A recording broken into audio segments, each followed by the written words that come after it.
meu interesse em judeus e medicina partiu de uma paciente minha, portuguesa, cristã. E eu indiquei para ela um colega endocrinologista, escrevi o nome dele e entreguei para ela. Ela olhou e falou assim, eu não quero esse, o senhor não tem um médico judeu para mim? Eu falei, mas por quê? Ela falou, porque em Portugal minha avó me ensinou que médico, quando possível, tem que ser judeu. Os bons médicos são judeus. Eu achei estranho esse papo, fui me interessar. E vi que ela tinha razão. A tradição na Europa de usar médicos judeus era disseminada por toda a Europa, inclusive os papas. Tem 3 papas que tiveram o seu médico de cabeceira judeus, apesar de eles não quererem, eles escolhiam melhor. Os papas recomendavam que os médicos fossem não judeus, mas eles sabiam que os que iam ser escolhidos pela população eram judeus. Então, conventos inteiros de padres e de freiras da Europa contratavam médicos judeus. Para isso, eles precisavam de uma dispensa papal. O Papa escrevia uma carta liberando aquela instituição para contratar um médico judeu e sempre punha que ele esperava que com essa convivência com os cristãos, o médico judeu aceitasse a figura de Cristo no seu coração, o que evidentemente não acontecia. Mas a história do Templo de Salomão, já na época de Salomão, no ano 600, antes era comum. O grande médico da antiguidade judeu foi Asaf ben Berahiahu, que era um médico que viveu provavelmente onde hoje é Israel, onde era na época Mesopotâmia. E ele se tornou uma enciclopédia de medicina. Ele escreveu Sefer HaRefuot, o livro das curas, onde ele escreveu tudo o que se sabia da medicina grega, medicina da Índia, medicina chinesa, ele compilou num volume só. E ele fez uma escola de medicina junto com Yohanan Ben Zabda, que era o sócio dele, outro médico.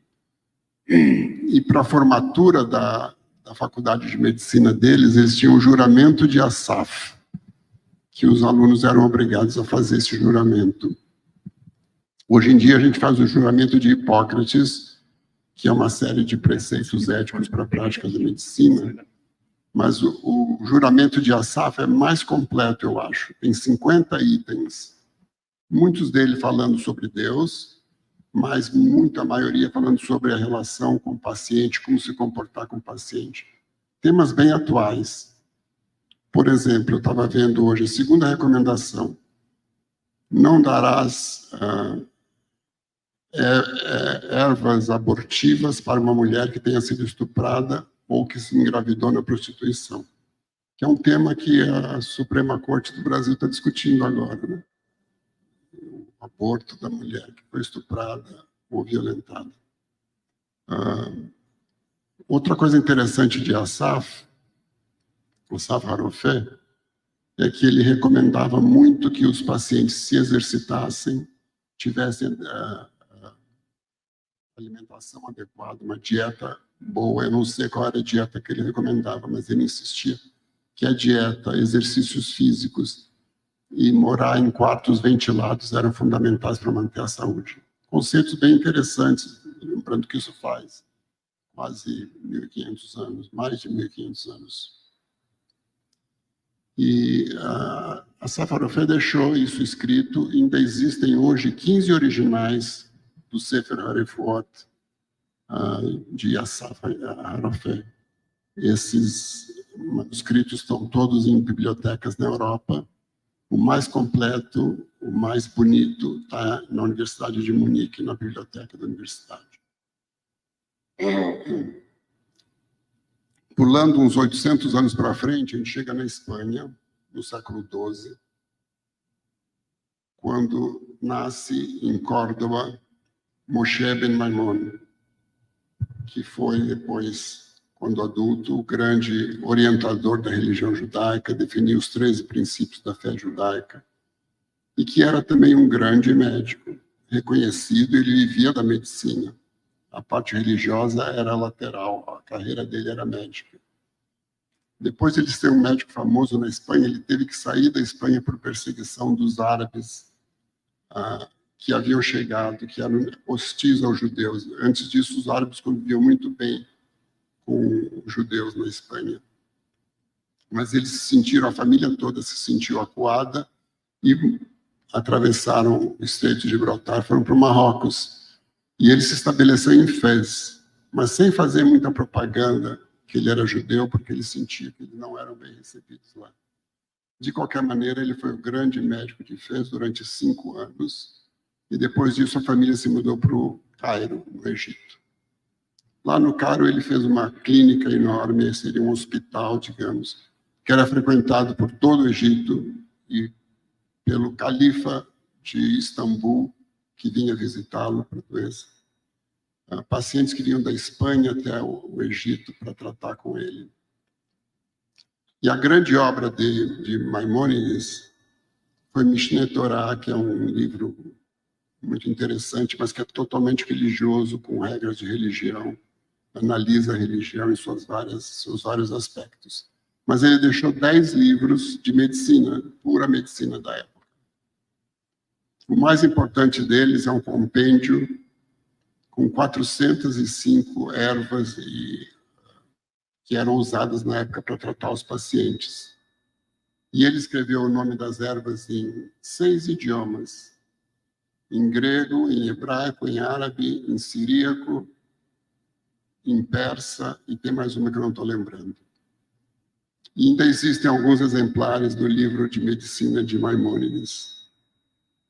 Ele morreu no Cairo, foi levado para Israel e está enterrado em Tiberíades, no norte de Israel.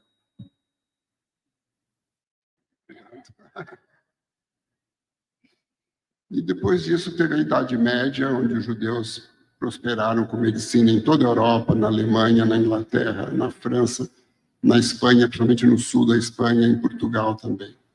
Com aquela característica que eu disse para vocês, que eram uma profissão escolhida pelo povo para tratar, reconhecidos como um povo ligado à saúde e à medicina. A partir de 1650, 1700, os judeus começaram a frequentar faculdades de medicina na Europa e se formar médicos com diploma. Isso foi muito forte no século XIX, porque depois da Revolução Francesa e do movimento de iluminismo alemão, que liberou os judeus para serem iguais ao resto da população, eles foram para as universidades e dominaram as cátedras da universidade. Quando o Prêmio Nobel foi instituído, em 1901, chamou a atenção o grande número de judeus que eram premiados. Se fez, em 2001, uma compilação dos 100 primeiros anos do Prêmio Nobel.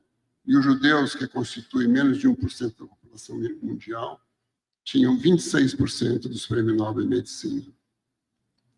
Nomes como Robert Koch, que descreveu o bacilo da tuberculose, Landsteiner, que descreveu os tipos sanguíneos e permitiu fazer transfusões entre as pessoas, Nina Montalcini-Levi, uma bióloga italiana que trabalhava na área de neurologia, Albert Sabin, enfim, um número enorme de judeus na medicina.